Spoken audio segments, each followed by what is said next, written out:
Hey mamas, and welcome to the Entering Motherhood Podcast. I'm your host, Sarah Marie Bilger, a wife, mom of two, mechanical engineer, VBAC mom, and doula, serving mamas through pregnancy, birth, and postpartum. If you're here for this, if you're as pumped up as I am and searching for that fire that you know is deep inside of you, then let's go. Let's uncover what it truly means to enter motherhood. You are a rock star. I believe in you. Let's doula this. Let's crank it up a notch and let's kick it into high gear together.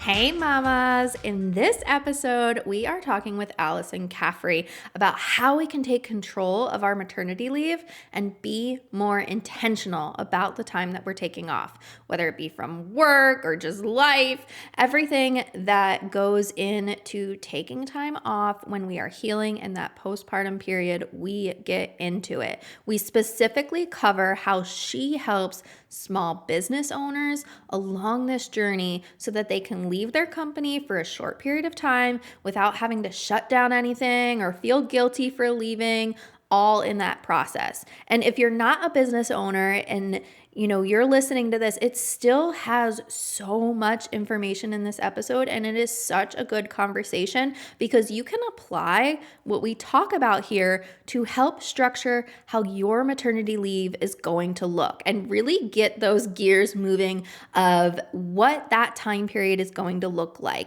So stick around for the full episode. You are going to love it, and let's get this episode started. Well, hello and welcome to Entering Motherhood. I'm really excited to get this conversation started today, but why don't you go ahead and introduce yourself for our listeners? Sure. Thanks, Sarah. I'm really excited to be on as well. And thank you so much for having me. My name's Alyson Caffrey. I am the founder of Operations Agency and Master Maternity Leave. I have a systems background and am a total systems nerd. I try to help business owners understand how systems can be sexy and do really sexy things in their life, even though it's not a fun conversation usually to have. But more recently, I've been using that background and the way I've helped business owners for the last 5 years to help mompreneurs structure their business to take maternity leave as their family grows. I'm super passionate about helping moms feel like they have access to a maternity leave that feels really good to them and not feel so tethered to their business when they welcome a new little one into the world. Yeah. So tell us a little bit about your experience specifically with leave and what that journey's been like. Yeah, so I actually have taken 2 maternity leaves in the past 3 years. My sons are 2.5 and 10 months.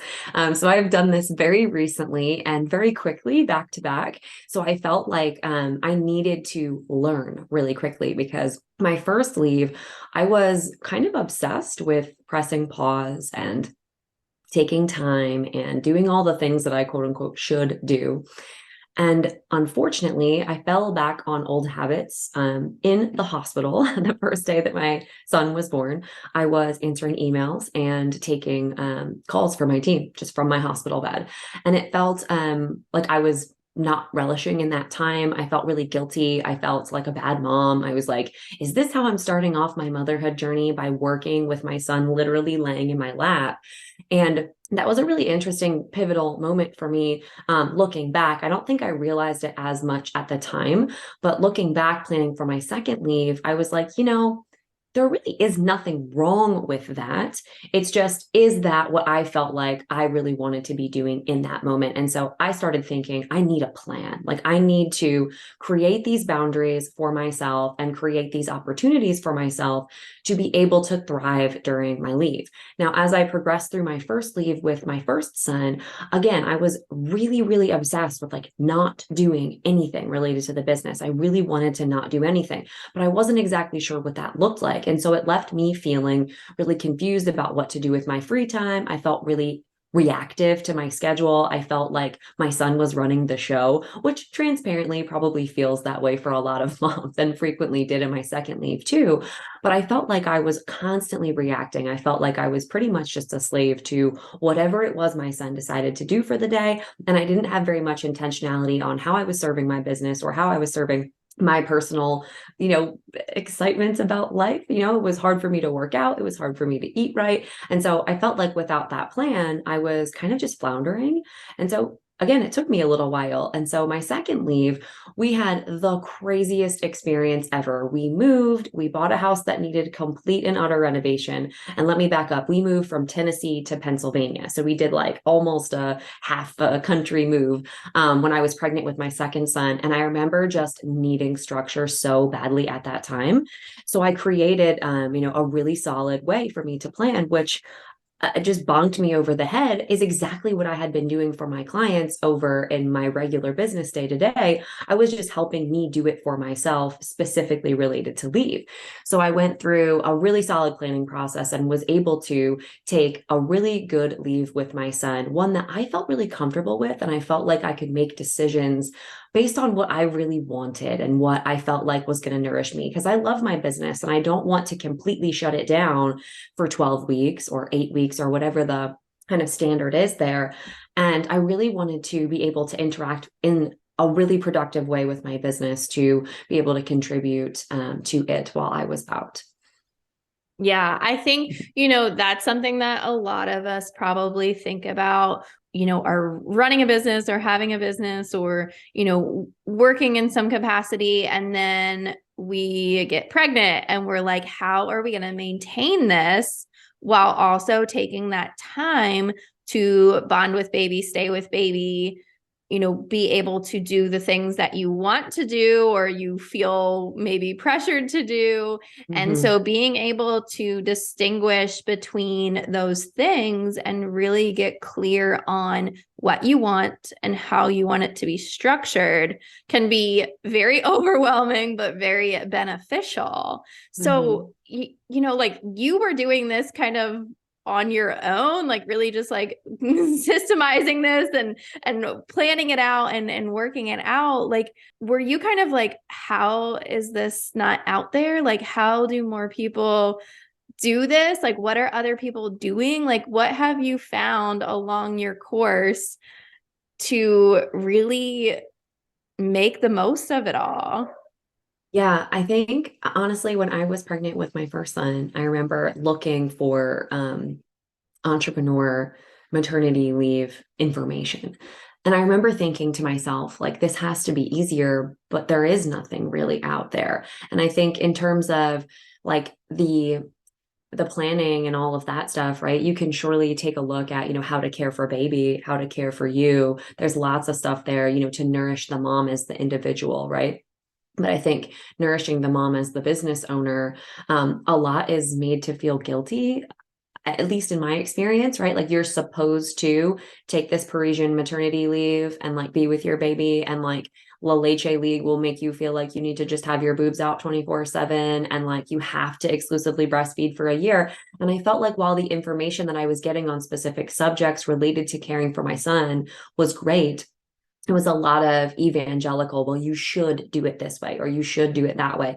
And I found it really challenging to access what I felt like was important for me and just really building my baby and this growing piece of my family into the life I already had versus just like turning my life upside down as it was currently to really just like, completely just blow things up and then have this brand new baby. And so that was where I started thinking through, well, the types of women that are entrepreneurs and are growing families might be in a position like me where they feel like their business is a piece of them and might actually bring them great joy and great peace through the transition journey into motherhood, because you feel like there's still a part of you that's there that you can tangibly grasp. And that was very true with my second leave. I was like, handling things that I was really excited about in the business and creating content and creating connections and creating wins for my clients.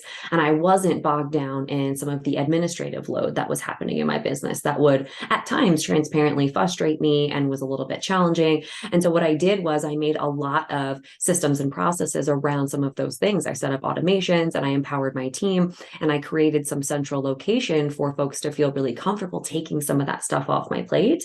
And the really interesting thing kind of through that was that I found that ultimately our business ended up growing through my leave versus not growing, which I know is so uncommon for a lot of mompreneurs, right? They're like, I need to save up enough money to be able to take this leave because I know I'm not going to make any money. I'm the one serving clients. I'm the one doing all of the sales calls and all of those things. And so it was actually a really interesting lesson for me that as my company grows beyond me, I need to be way less involved. And that's true in business and also true like when you have a kid, right? A lot of people say my business is my baby, but like, where's the my business is my capable adolescent and my business is my thriving adult? Like, why don't we say those things, right? That's so interesting to look at it that way. And so what if like we don't have a large team? What about in those scenarios? Like maybe we are the person that is going out and serving our clients directly. Mm-hmm. How can we kind of work around that? Yeah, great question. And I have a couple of things that I usually empower my moms with. So, first and foremost, if you have a team, cherish them, hug them tight. If they're super, super good at what they do, they are worth their weight in gold. Team is absolutely probably, I mean, it's the most expensive thing in the line item in your business for sure, but it's also the most undervalued in terms of appreciation, I feel like. So go appreciate your team.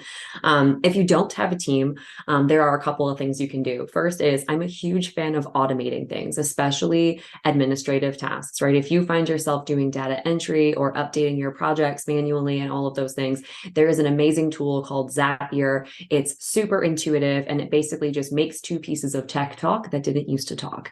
And it can save you a lot of time. We get Zapier reports every single week from my team, hundreds of hours of time saved. And so that's going to be a best friend of yours. Second thing is if you definitely need hands-on projects, right? What we want to do is we want to try to enlist help in the easiest way possible, which is to get, again, that administrative load off of your plate, right? We want to try to optimize for getting some of those things done and centralizing standard operating procedures, and then just asking perhaps for part-time help. Start thinking through maybe how you can enlist the help of a contractor on Upwork or a friend or a family member who you know could probably handle some things in your absence. I absolutely recommend having somebody who can even just be with the baby. So even on the personal side, if there are some things that you absolutely need to tackle for your business, pull somebody in and be honest and open with them, whether it's your partner or anybody that you have in your support system who could perhaps chunk out an hour or two for a couple days a week to just be with your baby. And maybe you can go and like take a shower and feel like you and hammer out a couple emails and do a couple of things that you know you need to do. And I think even just having that space and being able to ask for help in that way, because you know it's directly correlated to something that you're super passionate about, i.e. running your business, I think it's really, really helpful to have that kind of on the back burner to be able to lean on when you're looking to work on things on leave. Yeah. Yeah. There's so much there. I think like a couple of things that come to mind with everything that you just said is one, like how do we get to a point of feeling comfortable to ask for help in those ways when maybe traditionally you were the one in that role or doing those things, like being able to offset and feel comfortable doing those things, knowing that maybe you're then going to step back into them when you come back. Yeah, totally. I think so. As a business owner, and I'm going to maybe get up 15,000 feet and then I'll drill down. So your brand is you, right? When you begin, anyone who does physical services or, digital services or creates a product, any of those things, right? They do it because they have a skill or something that they want to bring to market. And then all of a sudden they end up running a business if they do really well. And so my opinion, and one of the reasons why I founded Operations Agency way back in the day, is because a lot of people who get really great results is because they're trades people, like, right? They have a really solid trade and they're not business owners. They're not business runners. They're not project managers. They're not all those things, right? And so my hope in this case is that what we can do is practice our craft, right? And do the things that really light us up, and then allow for the team to be able to step in. One of the biggest things that I hope to in the journey of helping folks master their maternity leave, I want to change the viewpoint on leave being a setback, because really it's an opportunity, right? You have a position where you can kind of step out on a quote unquote sabbatical or be really intentional about removing yourself from the business, see what breaks, see what ends up, getting kind of funky, and also see who you can enlist who can actually do things better than you can do them. And that's all on the business side. There is absolutely no one I've spoken with who has a successful business who says that systems ruined their business or that they regretted, scaling a team to do a lot of the things that, they didn't want to do or didn't feel like came really naturally to them.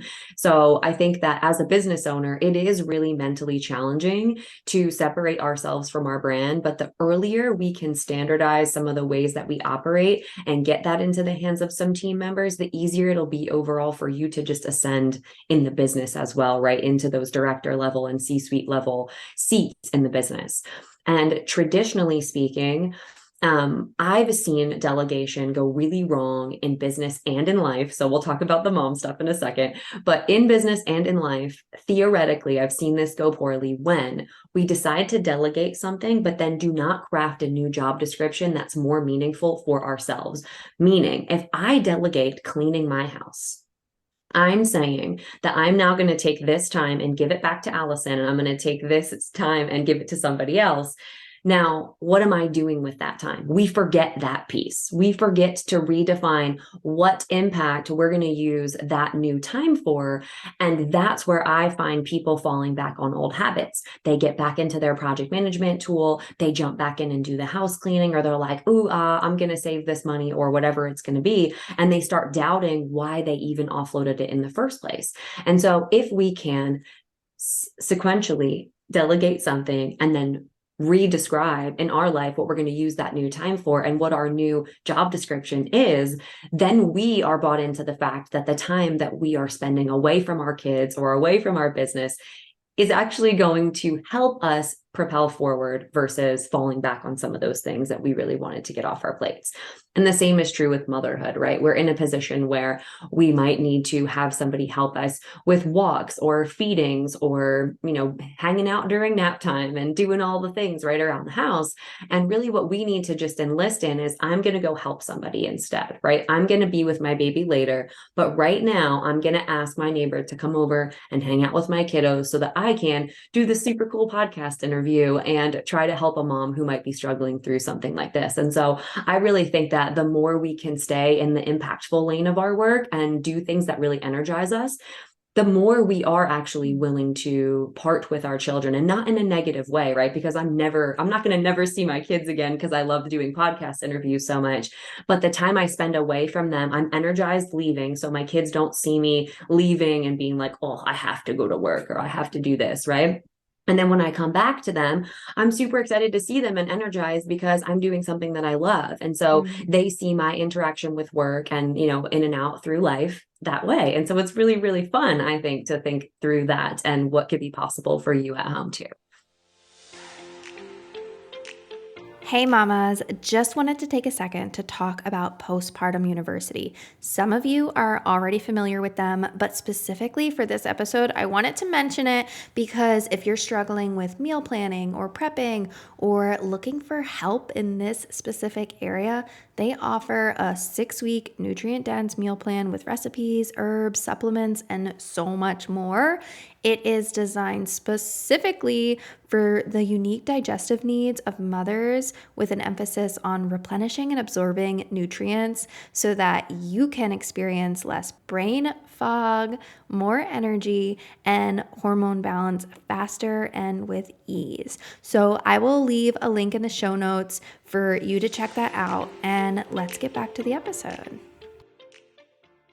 Wow. I think, yeah, it's such a good way of putting it. And I think that's so true, because if we are, taking this time away from our children, we should be replacing it with things that are bringing us joy and something that's, feeling purposeful and fulfilled. Because if we are kind of like, oh, like I have to go to this thing and leave you, and it's no fun for anybody. And then for them to see that and to be around that. So I think, finding that purpose and passion in what you do is a lot of it.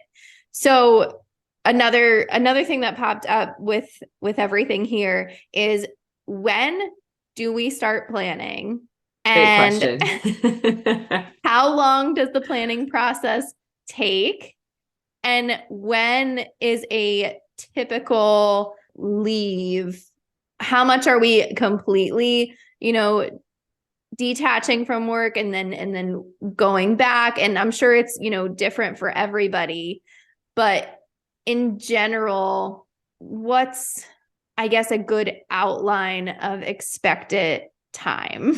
Yeah, good question. So you're right. You hit the nail on the head that it does look different for everyone. And just like there are infinite ways to raise and grow a family, there are infinite ways to take leave, right? You have to just kind of craft the leave that's right for you and not feel guilty about that. But we have advised our community of mompreneurs and businesses with expecting moms to try for at least a 3-month process. And I think that the reason this is important is because typically when we take a look at planning our goals and we are kind of operating in our business, I like to look at things in quarterly chunks. And so if we can be in a position to take a look at a quarter's worth of time and have prep going through that phase, we can kind of catch a lot of the things that might be on mom's plate that we might want to get off, or some things that we might need to streamline from a policy perspective. If you're running a small business and you have an expecting employee, we can get all the proper paperwork filed and all the fun, sexy stuff that goes along with getting state benefits and federal benefits and all that stuff. So for the most part, I would say about 3 months. Now, the caveat I will say there is that just like with anything, the longer you have to plan, the more efficient you will likely be at doing that thing, because you'll just have an amount of time that feels not rushed and you don't have to be scrambling, kind of going all crazy. So my opinion too is like, when you're family planning, especially for entrepreneurs, we were family planning for years, transparently. And I remember being like, okay, maybe this might not ever happen, not totally sure. And so I missed the, like, when we got pregnant, I was kind of in the, let's just put this on hold for a second, and then we need to return and see if, maybe we need to go do some fertility stuff. When we got pregnant, I kind of was in that position of, it was kind of a surprise, which is really interesting because we planned for so long. And I was kind of reacting so excitedly to the point that I was like, not really preparing. I was like preparing my home and like reading all the books and doing all the things. And so I didn't actually start thinking through, and thankfully I have a really solid, capable team, but we didn't start thinking through my maternity leave plan until about 8 weeks before. And I felt very rushed, especially because the last 8 weeks, you're like, I mean, listen, you definitely have some energy. At least I did at the time. And it was summer, so it was nice out. But then like the last 4 weeks, I was kind of just like, I want to hang out and eat popsicles on my deck. Like, I don't really want to do much else. And I didn't know I was going to feel like that because it was my first and that whole thing. So when I was going through my second one, I was like, okay, I'm going to plan 6 months in advance. We're going to let the team take over the last 2 months. And then I can just come in and be like, hey guys, no, I would have done it this way, or let's have a meeting and maybe we can kind of flesh this out together. And that was super helpful because it raised my confidence level fairly significantly in not only my team, but also my process and my contribution to how that needed to go, right? I was like, oh, cool. I'm really in the manager seat. I'm not in the doer seat right now. I'm just going to be able to like see this from afar, check in with my team. Another really important thing that I did that I feel like every mom should do, and we advise all of our moms to do this, is create like the bat line, like the one person who can contact you, but then everything else kind of Mm. goes away. Because I think like as you start to open up your schedule and maybe start answering some emails or however that's going to go. I had one person on my team, Lauren, she's a godsend. She absolutely was the only person who could contact me. And what I would do in order to kind of keep the barriers from my inbox is I would go through some of my things and be like, hey, Lauren, could you respond to X person and say this specifically? Hey, Allie's out on leave, but I did talk to her and this is what she has to say. That way, that barrier was never pierced, right? Like we still had that up just in case somebody was like trying to get a hold of me for whatever reason. And I was like nursing my son, you know? Yeah. Yeah, I think it's so important to set up boundaries in general and then Yeah. in your leave. I think that's a must because if you're not establishing those boundaries, I think it's also maybe they can't get in contact with you, but then you can't get in contact with like, making sure it's going both ways because going back to again, like, what do we do with all this time? There might be time that like you want to, let's say, go on your phone or, go to a meeting or respond to an email and things like that. So setting those boundaries, not only for others, but I think being able to set those boundaries for yourself so that you're intentionally taking the time that you previously planned out to take and making sure you stick with that. Yeah, and it's so interesting because even so, my first leave, I remember I was like, again, obsessed with taking time and pressing pause and being present. And I realized that although I do want some of those things, I process most in motion. Like I can't meditate, or sorry, I have never been able to meditate in the past.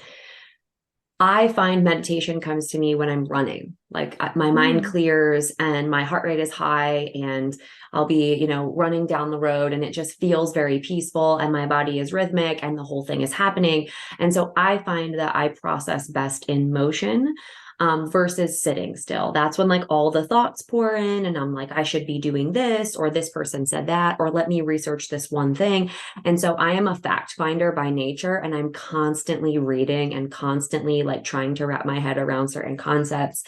And I found that when I was just sitting on my first leave, I was totally postpartum anxiety, like classic case postpartum anxiety. I was worried about everything. I was making those like 2 a.m. Amazon purchases. Like, what if my baby is going to spontaneously combust in the middle of the night because WebMD said that maybe that was going to happen?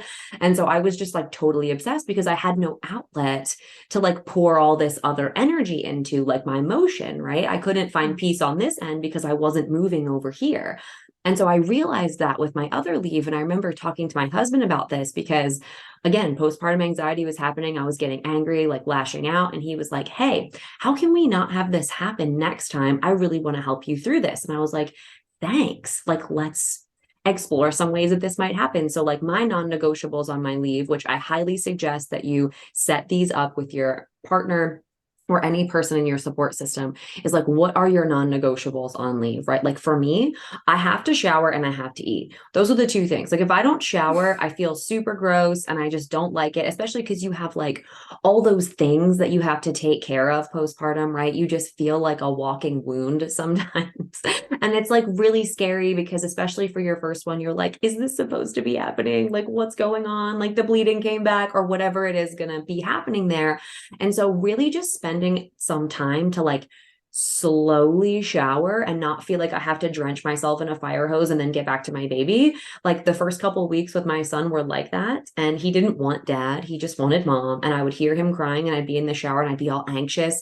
And I was like, I need to be cool with him taking the baby and just like taking 30 minutes and like taking my shower, dressing my wounds, coming out in my comfy clothes and like being good. So that was my number one non-negotiable. My number two non-negotiable was food. Absolutely.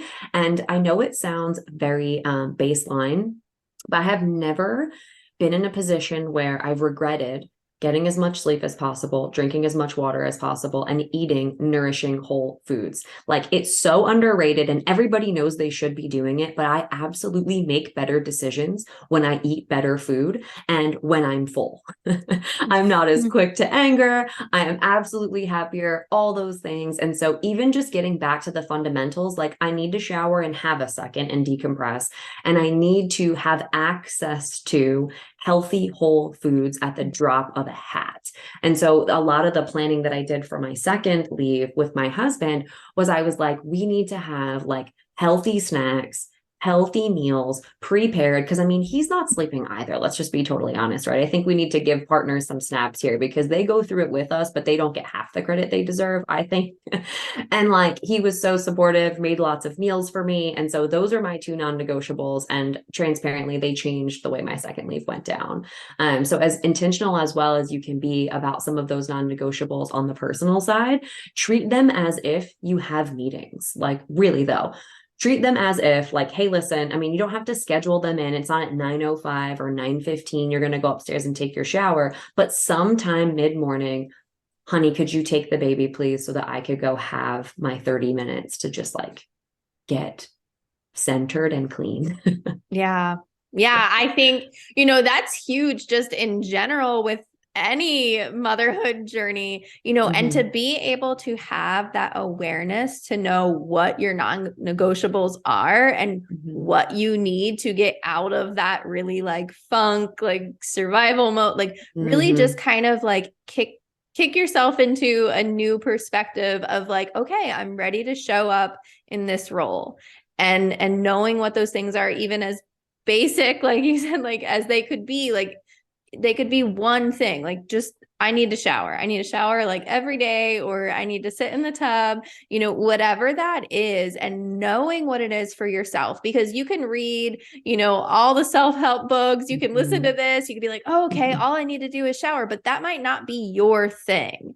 So I think being able to really sit with yourself and say like, what is my thing? Like, what do I need in order to feel semi myself or just human, like what needs to happen. And I think sometimes that takes a lot if you've never gone through that process, if you've never asked yourself, like, what do I need? What do I want? Like, we kind of get instructed on, oh, baby needs this, baby needs that. And like, you don't know something, like when you're going through maybe like a day to day and you're never really caring for yourself. And now you're in this situation where like you need to care for yourself in order to show up. You can't, just go crash and lay on the couch for hours because like you're just so overwhelmed and exhausted. Like, it's like we need to really push and say like, what is it that I need in order to show up in this moment right now?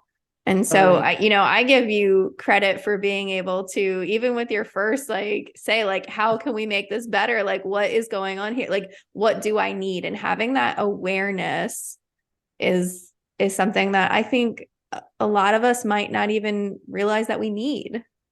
Yeah, I think it's hard too because you might not arrive at it first. And like with my first son, I was just going into it blind. I had no idea what was going to be important. And I started like resenting my husband because he was like able to detach and like go work out and go take a shower. And he wasn't recovering. So he didn't have to like watch walking up the stairs or like doing any of those crazy things they tell you not to do. And like to me, I started paying attention to those things. I was like, I shouldn't resent him for going to work out because that's great. Like he should be working out. Like he should be moving his body just like I should be moving my body. And I shouldn't resent him for going and taking a shower. And so I started to notice some of those things. And it's so interesting being like, I know this is super irrational, but like I need to change this behavior. And so like how? And so I remember like talking with him quite a bit. And I mean, my husband's so supportive. I think that also admitting out loud, like, I don't know what I want. Like, I remember him being like, you have an hour, go do whatever you want, like, go do anything. And I was like, I don't even know what to do. Don't even know. And I said that out loud to him. And he was like, why don't you just go start by taking a shower? Like, why don't you just do that? And it was super transformative for me because I was like, okay, like even if I have this minute to take a shower, it's just me by myself so that I can download the thoughts that I have and like internalize things. I'm like a huge processor. And that was really helpful for me to just at least be like, I don't know what I need, but could I just have 30 minutes? Could I just have an hour? And that's it. And I just need to think about stuff. And then I would usually come back with a little bit more full of a tank, right? A little bit more patience for my son, and also a little bit more clarity to be able to communicate to my husband, like what exactly I needed and how things were working. So I think the same is true in our business when we're in a position where we don't exactly know what's going to work. We just need to raise our hand and be like, I need help here. I don't know what to do. And so if you have any suggestions, I would love to hear those. And so as you're starting to plan through this, and as you're starting to really take an inventory of like who you have on your bench, like who is your support system, think through your partner, think through your other support folks in your personal life, your neighbors, your friends, your family. Also think through your team, think through the champions that you've had in coaching, think through the champions you've had in partnerships or colleagues that you've had, even past positions where you've held friends and colleagues and things.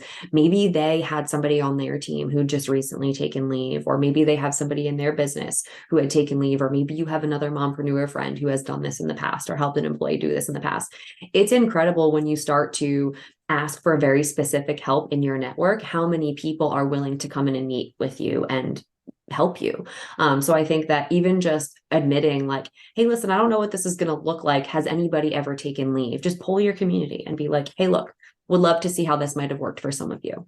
Yeah. Yeah. I think that's so true.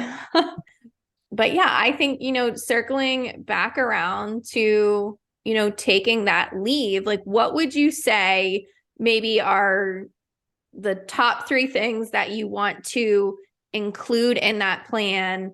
And then walk us through kind of how specifically, if we were working with you, what that would look like. Yeah, totally. So the top three things I would include in that plan is the timeline. So what does that look like for you? What do you really want to do? The communication plan and the budget, right? Because not for nothing, we live in the 21st century and we need to be able to fund our own leave too as mompreneurs. So those three big things are going to be kind of the pillars of your leave, right? And we want to make sure that it's centralized in a way that folks can access that on our team and the key people in our life as well, right? Because, for example, like my husband needs to understand when I'm taking leave from the business so that he can be available to take care of some of the other stuff that are on our plate and whatnot.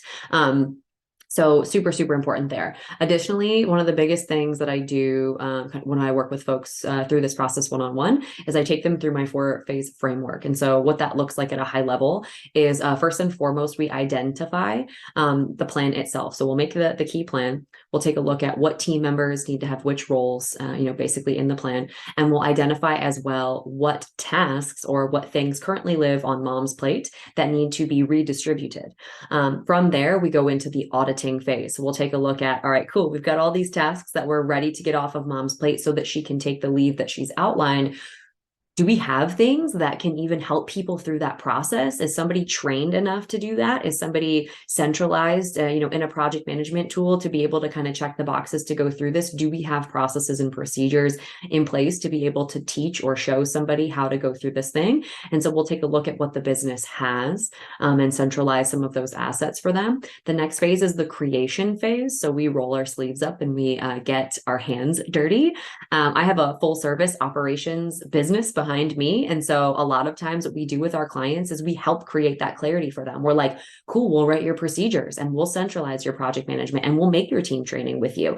And it's really, really helpful to kind of just see this. Again, it's a great scaling opportunity for a business. And so that's one of the reasons why I think we can kind of shift that position on leave as, a drawback versus an opportunity, because a lot of businesses go through this when they hit a glass ceiling, and you don't have to do that. You just get to go through it welcoming your new child. And so what a cool opportunity to be able to transform your personal life while you're also transforming your business into this thing that can operate without you, which is so excellent. And then fourth and finally is the optimization phase. So we'll do what I did in my second leave, is roll the plan out for an amount of time, depending on what the schedule looks like for each mom and each business that we work with, we'll roll things out and we'll say, all right, let's pass the baton over to the team and see how they do with it. Let's address their questions. Let's take a look at key performance indicators and make sure that things are all good to go.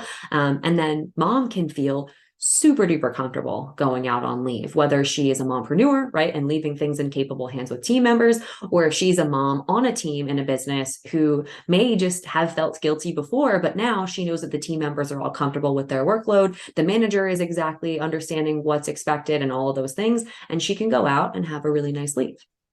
Yeah, I love it. You make it sound so easy.